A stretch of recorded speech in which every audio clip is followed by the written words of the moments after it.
Something just happened, and the world is still trying to process it.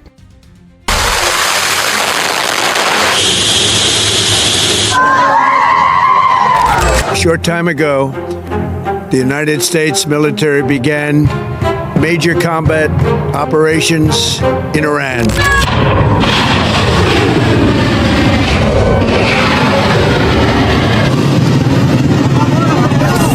We are facing an act of aggression, and obviously we have every right to defend ourselves. In the middle of a normal day in Tehran, traffic moving, shops open, people arguing about politics like always, then the sky changed, and first came the sound.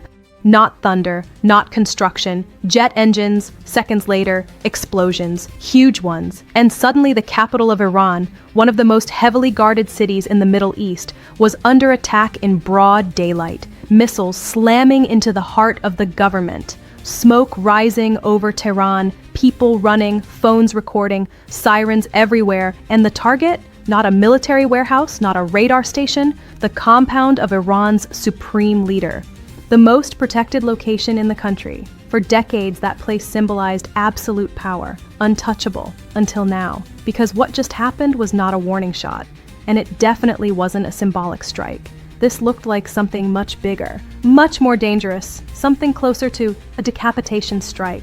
And when the news broke that American bombers and Israeli fighter jets were involved, the entire geopolitical map shifted in real time. Within minutes, the internet exploded, reports flooded in, videos from Tehran, satellite images, emergency messages, and then came the moment that made everyone stop scrolling. President Donald Trump, now the 47th President of the United States, released an 8-minute video. In it, he didn't just talk about Iran. He spoke directly to the Iranian people, not cautiously, not diplomatically, directly. He told them to take over their government. That single sentence changed the meaning of the entire operation. Because that isn't deterrence, that isn't negotiation, that is something else entirely. Something far more explosive. Regime change. But before we get into what Trump actually said, and before we break down the strikes hitting multiple Iranian cities at once, let's slow this down for a second, because the scale of what just happened is easy to miss if you only see the headlines. This wasn't one bomb. It wasn't one city. It was a coordinated assault across Iran,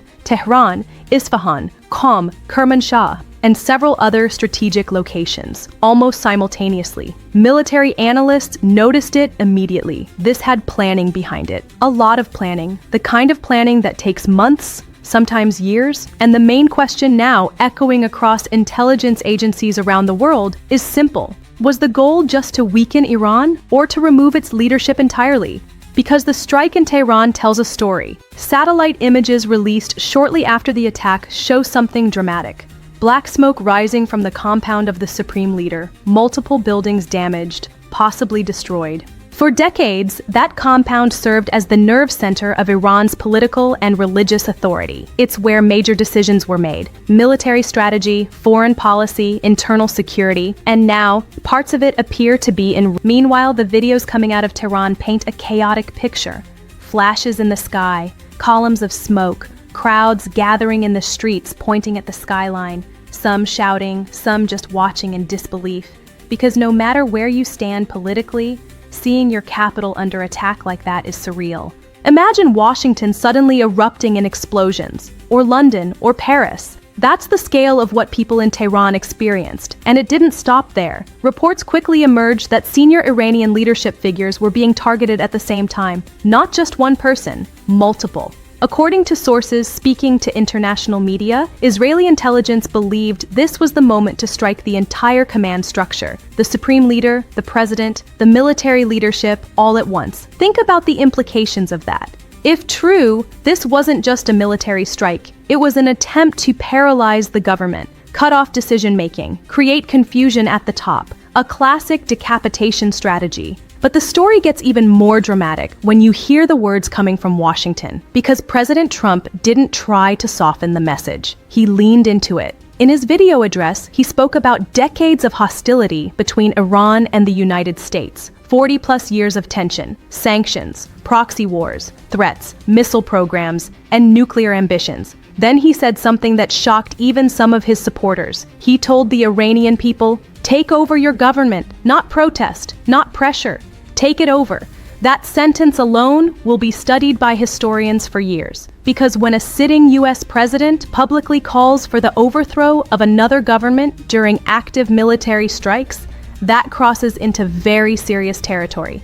Even analysts who normally defend strong foreign policy moves were surprised by the directness. No coded language, no diplomatic cushioning, just blunt words. And there's another voice adding fuel to the moment. Israeli Prime Minister Benjamin Netanyahu. He didn't speak cautiously either. In a statement following the operation, Netanyahu said the goal was removing what he called an existential threat. But more importantly, he said the operation could create conditions for the Iranian people to take their destiny into their own hands. Again, that phrase, take control, take destiny.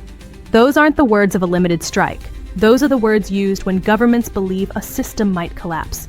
And if you're sitting in Tehran's leadership right now, those words are terrifying because it means the attack may not stop with one round of missiles. It could continue. Pressure from outside, pressure from inside, political shock, economic shock, information warfare, everything at once. For a few minutes, the world was trying to understand what had just happened. Then the second wave of information started coming in, and suddenly it was clear. This wasn't just one strike, it was a nationwide operation. Military planners had targeted multiple layers of the Iranian system at the same time. Not just the leadership, not just nuclear infrastructure, but the entire framework that keeps the regime functioning. According to officials briefed on the operation, the targets included military facilities, government command centers, intelligence hubs, symbols of authority. In other words, the nervous system of the state. This is what strategists call decapitation warfare. Remove the command structure, and everything below it begins to wobble. But what made analysts sit up was something else. Some of the strikes were not just military. They were political signals. Now zoom out for a second and look at the map. Iran is a massive country, more than 80 million people. Cities spread across mountains, deserts, coastlines. Yet within hours, reports of explosions appeared across multiple regions. Tehran, Isfahan, Qom, Karaj, Kermanshah, Elam province, 6 major areas, almost simultaneous. That level of coordination tells you something important. This wasn't a spontaneous decision. It was prepared, carefully, for months, each location chosen for a reason. Take Isfahan. That city holds some of Iran's most sensitive nuclear infrastructure, facilities Western intelligence agencies have tracked for years. If you want to slow a nuclear program, that's where you go. Then there's Qom, which is not just a city, it's a spiritual capital, one of the most important centers of Shiite religious learning anywhere in the world. Clerics train there. Religious authority flows outward from there into the political system. So striking both Isfahan and Qom is symbolic. Military power, religious power, 2 pillars of the state, both under pressure. Back in Tehran, confusion spread quickly. Witnesses reported hearing an explosion near offices connected to the supreme leader. State television acknowledged something had happened, but gave almost no explanation, which is unusual. Governments usually rush to control the narrative during moments like this. Silence suggests uncertainty or shock. And then, almost immediately, the response began. Because Iran was never going to sit quietly after a strike of this magnitude. Within hours, air raid sirens began sounding in northern Israel. Missiles incoming, Israeli air defense systems activated, interceptors streaking into the sky, explosions overhead.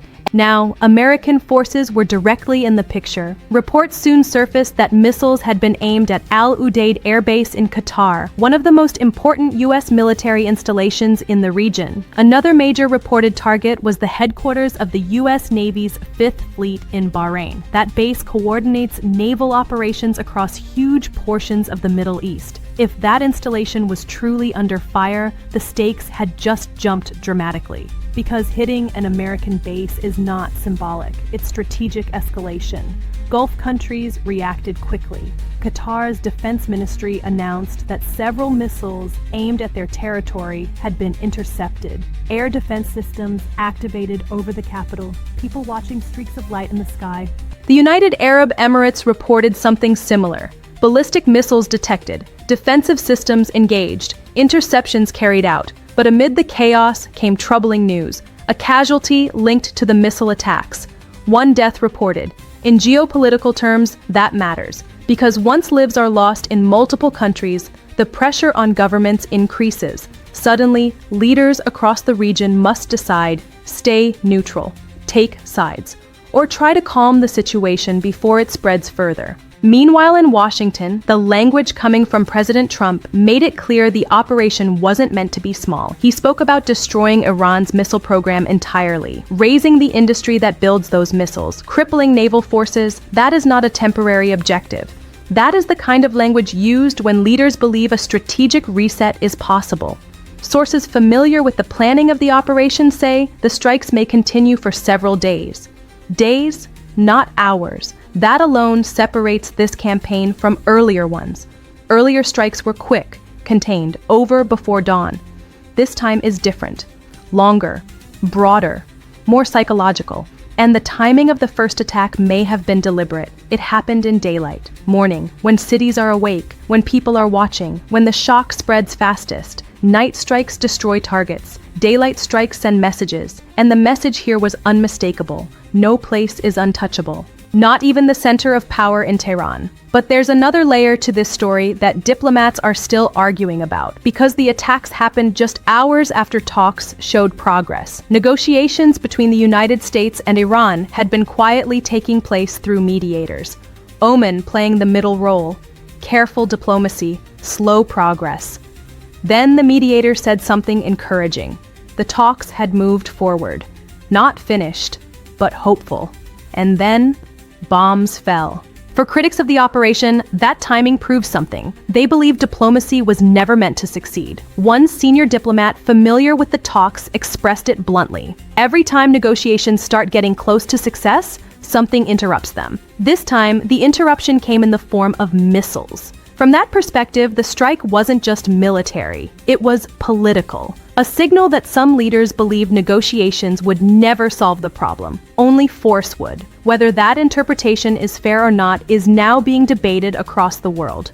But what cannot be debated is the scale of what has begun. Tehran under pressure, missiles crossing borders, American bases targeted, regional air defenses firing, and the most powerful man in Iran, now reportedly hiding in a secure location.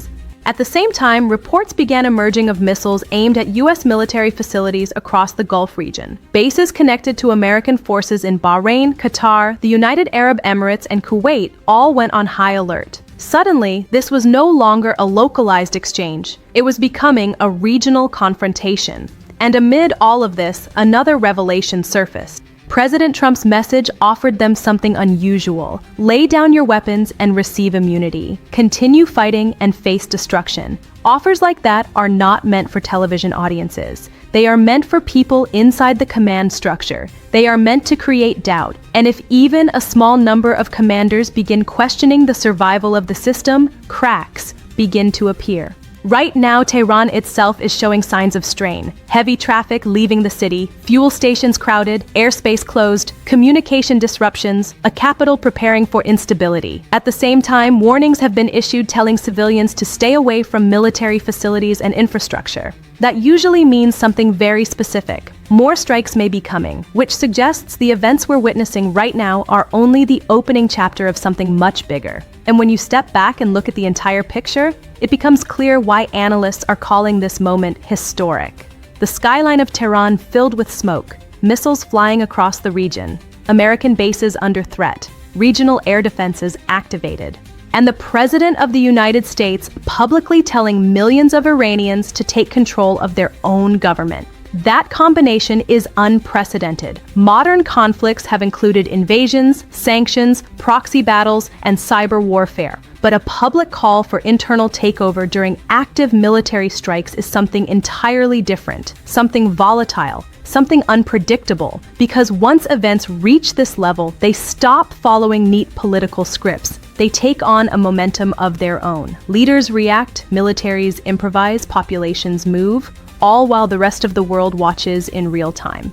And that leaves us with one final question. Is this simply another chapter in a long conflict between rivals, or the moment that begins the collapse of an entire political system?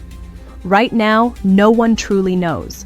But the next few days may answer that question, and those answers could reshape the Middle East for years to come. So now we want to hear from you. What do you think about what's happening right now? Do you believe this operation will actually change Iran's leadership, or will it only deepen the conflict? Drop your thoughts in the comments. Support the channel by liking this video and subscribe so you stay updated as this story continues to unfold, because this situation is moving fast and the next development could happen at any moment.